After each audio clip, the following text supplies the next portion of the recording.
Bonjour à tous et bienvenue pour cette dernière méditation que nous allons vous envoyer, puisque ça y est, le confinement est fini et nous allons reprendre petit à petit les activités de l'Église.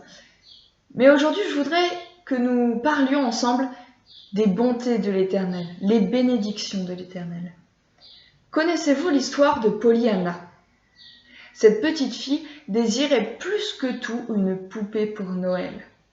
Malheureusement, le service de livraison se trompe dans l'envoi des colis et elle reçoit une paire de béquilles. La voyant déçue et triste, son père décide de lui apprendre le jeu du contentement.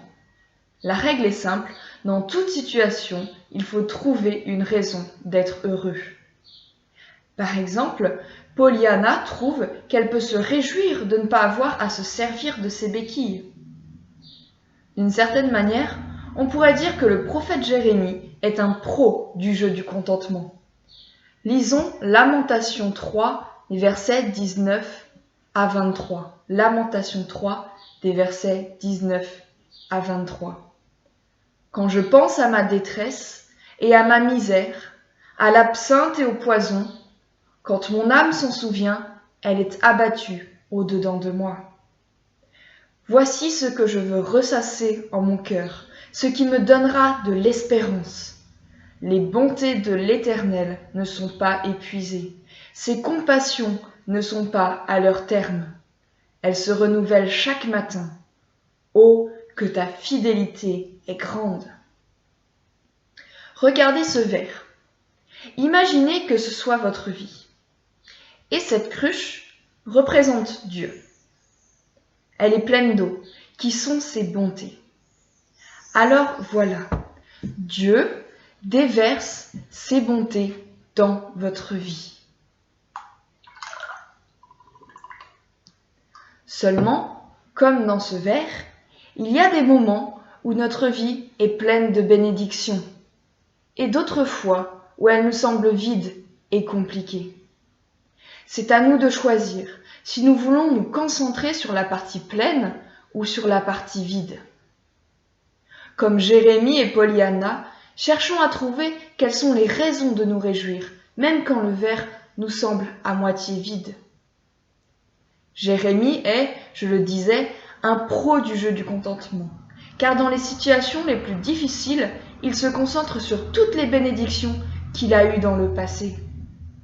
Encore plus, il est convaincu que les bénédictions de Dieu se renouvellent chaque jour.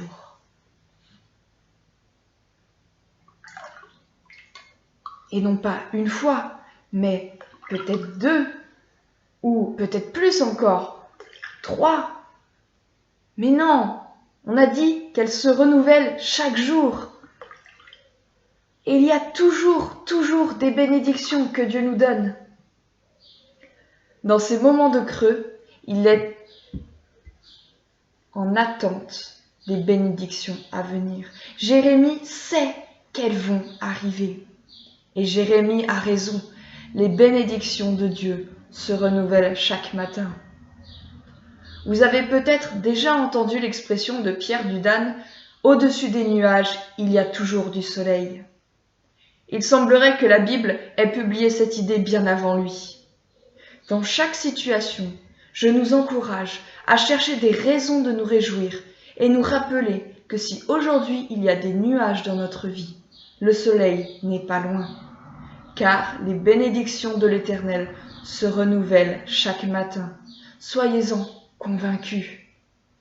Quand je pense à ma détresse, voici ce que je veux ressasser en mon cœur. Les bontés de l'Éternel ne sont pas épuisées. Bon courage et bonne semaine à chacun de vous.